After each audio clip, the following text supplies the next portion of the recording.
Hello everyone and welcome back to another book review. Today I am going to be reviewing World Heritage Japan by John Lander. This is the beautiful cover for this book, and it is primarily a collection of photography with some information interspersed between. I placed a hold on this and got it from my library because I thought it looked interesting. I would love to visit Japan, although that would take quite a bit of planning as I'm currently living in the US, so that's quite a bit of a trip, and I felt like this book might provide some inspiration, or at the very least have really interesting photography, as well as introducing me to different areas or different aspects of Japanese history without sitting down and reading a 600-page tome on Japanese history. Now there's a time and a place for that 600, 700, 1200-page tome on Japanese history, but I wanted something a little lighter, a little bit more heavy on the photography and not the text, and so I felt like World Heritage Japan might be a good pick. And indeed it was. So as you can tell from the cover, I think the photography is really the star of the show, and there's a couple things to keep in note if this is a book you're looking to read or looking to purchase. So John Lander, who is the photographer, we have him right here, is very upfront. Well, let me just show off some of the photography. It's excellent photography. It's very enjoyable to look at, and it kind of clearly shows the information you need. But in the information in the introduction, he's very clear that this is not an encyclopedia, this is not a guidebook, this is not a comprehensive overview. I believe he even says that some World Heritage sites have been left out because they didn't make very much of an impact on him and he didn't want to include them. Also, in the photography, and as we see there's also little bits of text that accompany it, there's not information like entrance fees or hours of operation, how you can visit, who you should talk to visit, what you need to know to visit.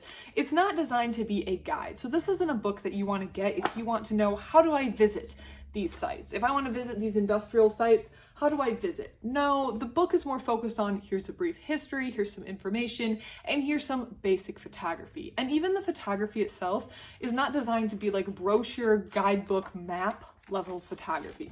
It's designed to give the spirit of the World Heritage site that you are looking at. And I think this might also be self-evident, but because you're going through all the World Heritage sites, or all the ones that the author chose to include in this book, in the whole country of Japan, none of them are going to get an in-depth review. None of them are going to get 25 pages of dedicated attention like you might get in a guidebook where you're trying to figure out which sites you want to visit. This is primarily just a photography collection of sites that made an impact on John Lander and how beautiful these sites are. The photography, in my opinion, really steals the show. I thought it was pretty. I think maybe I was looking for a little bit more history, but I felt like I kind of knew what I was getting into going into this book, and therefore I didn't feel too disappointed. It's beautiful photography, it is interesting to read about all the sites, and a lot of these sites are definitely places that would be interesting to visit were I to go to Japan someday. Hopefully, fingers crossed, I can go to Japan someday. That would be so cool. But I think if you're looking for a guidebook of the World Heritage sites, that's not what this book is for.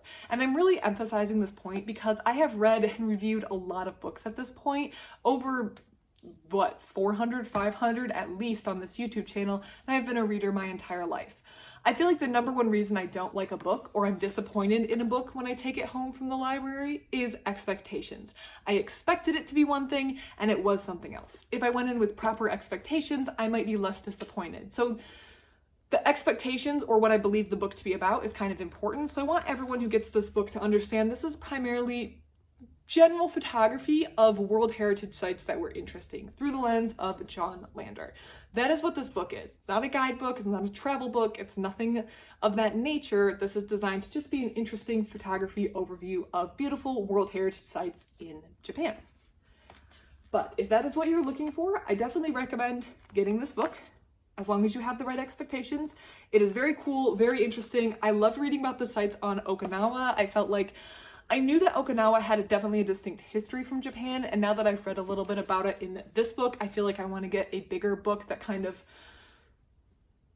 expands on that, because I guess I didn't really fully understand that it was its own kingdom with its own separate history. I feel like that's just an area of world history that I don't really know much about, so I would love to read more about this. But this book had a lot of interesting historical tidbits, great photography, and a good introduction to the World Heritage sites in Japan, which means it's a good jumping off point for your reading, for your planning, for your traveling, and just an interesting, beautiful book to read overall. If you have read World Heritage Japan, please let me know in the comment section below. I would love to hear your thoughts. We'll show off a couple more photographs. All that food looks delicious. It's actually my lunchtime and I would love to go eat. Please leave your thoughts in the comment section below. Would love to receive them. One more photograph of the beautiful World Heritage sites in Japan. Thank you so much for watching, and I hope you have a great rest.